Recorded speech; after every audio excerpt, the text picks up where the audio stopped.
Welcome. Hi. My name is Elena Tercero, and I am the owner and founder of Little Light Accounting, a CPA firm based in Santa Fe, New Mexico. Thank you very much for joining me today. I really appreciate it. I am going to talk today about continuing education. Hi, Kiki. My sister just joined. Hi, Camelia. Good to see you. So continuing education for your business. So depending on what field you are in, you can take deductions to further your education if it is related to your field. Thank you very much for sharing.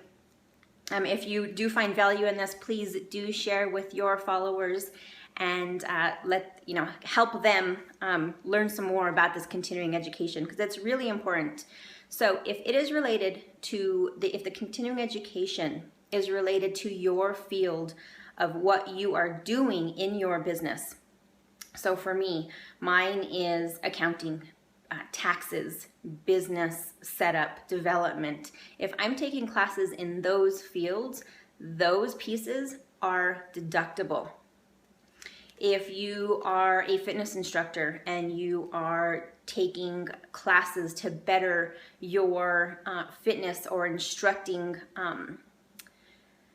status, you go and take another class to become certified in something else, or you become certified, those courses are also deductible. Now, if you're going on the flip side of that is if you are learning a new trade or business, that is not deductible. So while I was studying for the CPA exam, the courses that I was taking in order to pass the exam, I couldn't use those as a tax deduction. So it needs to be related to your field of study. Also, if you're required to take classes to continue, I know when you're moving into the business, you can't take that deduction. So it is kind of disappointing to hear that. But if you are already in a field, then you can.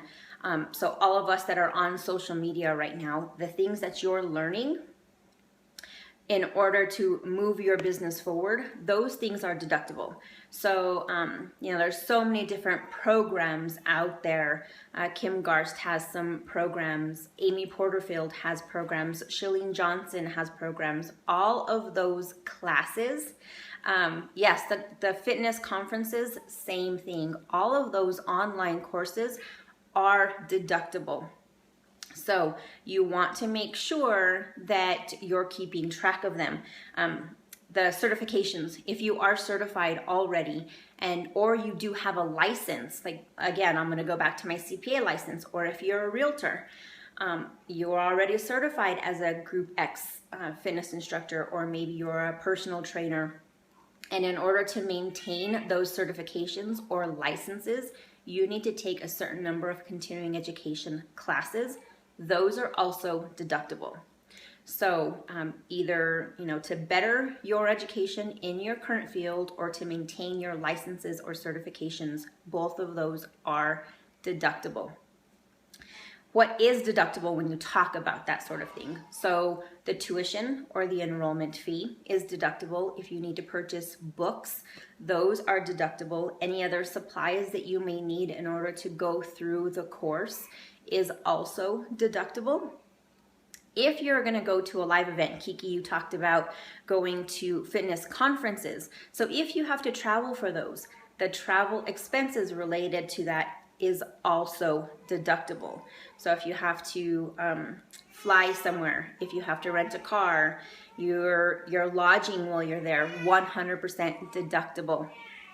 If you now the meals for those, that is at a 50%.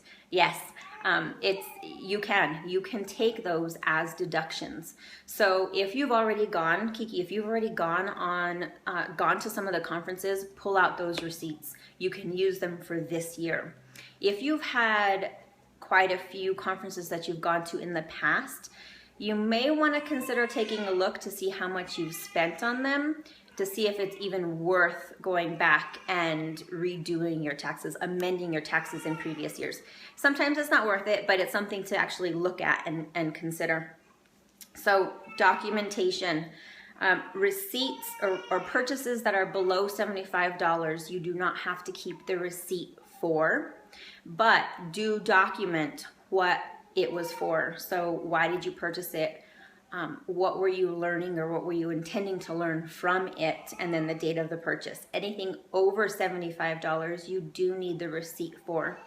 So hopefully that did help kind of ease your mind about what is and isn't deductible when it comes to education and continuing education specifically for you in your business field.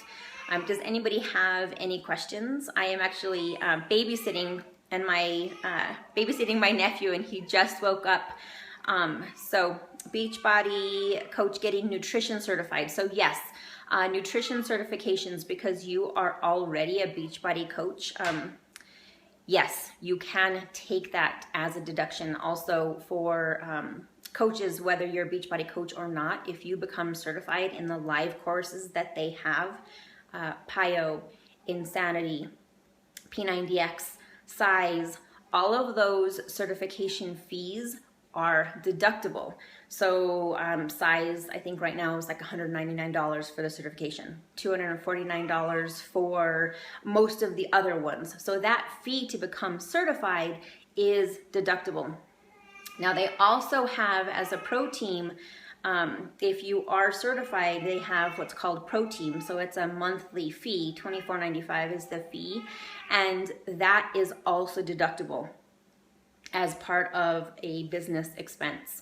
So, and the reason that I know so much about this is because I am also a Beachbody coach and certified in Turbo Kick and PIO. So a lot of that information I've had and has become very useful for me in my business.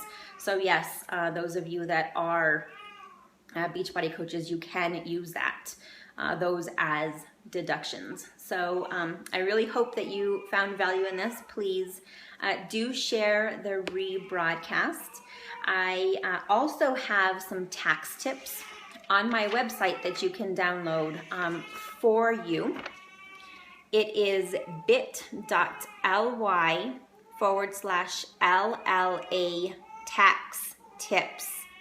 You're very welcome. Thank you so much for joining, and I try to broadcast or Periscope once a day, usually always tax tips, tax deductions related to your business. So, follow me, please. If you are not, you can click on the little guy down below, the Perry guy, and share with your followers. Swipe up if you're on iPhone, or swipe right if you're on an Android. And I really do appreciate you joining me today, and I will see you next time.